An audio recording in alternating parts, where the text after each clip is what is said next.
Hey guys, Coach Johnson again. This is week 5 following the Easter celebration that we've all had. I guess, a different Easter than most of us have ever experienced. For us, Easter's always been about a family gathering. I've always talked, you guys through each of our events throughout the years. And Easter's either been a crawfish boil at our house, or it's been a barbecue at our house, or it has involved something of a big family gathering that has allowed us to celebrate the risen Christ and celebrate family. With my wife and I now having grandkids, it involved hiding Easter eggs, and it's involved big scrambles and searches for that, and it's always a great time. It Easter reminds me of family, and not being able to share that with immediate family this year was way different than anything that I've ever experienced. So I hope you guys, with your immediate family, you got to do something, or it was somewhat. I had our first Zoom experience birthday that our granddaughter in Bryan College Station, but it was pretty cool. She'll have one to remember, and I think that's what I take out of all of this.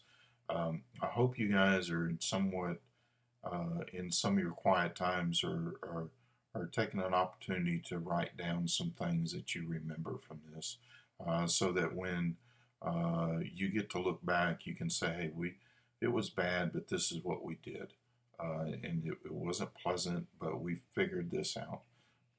Because I think that's, as you get toward my age, you start trying to remember things or events, and that would make this a little bit more palatable to you, and it might make fun looking back 10, 15 years from now. This week's lesson involves kind of a real, just quick whitewash of the Vietnam conflict. Um, this was something that was going on when I was in school, your age, and ended up finishing up right as I was about to get out of school. So it had a lot of social unrest, or different types of social unrest in the United States. There was a lot of pro, let's go over there and win. And then there was a lot of disenchantment when the winning didn't actually happen. So I'm trying to show you a few different things that came out of the Vietnam War, and um, the just kind of what was going on here in the United States, but then also a quick look at, you know, we're in that part of Asia, Southeast Asia, so that you'll have a chance to see that as well. So I hope you enjoy the lesson. And again, if you need anything from me, please send me an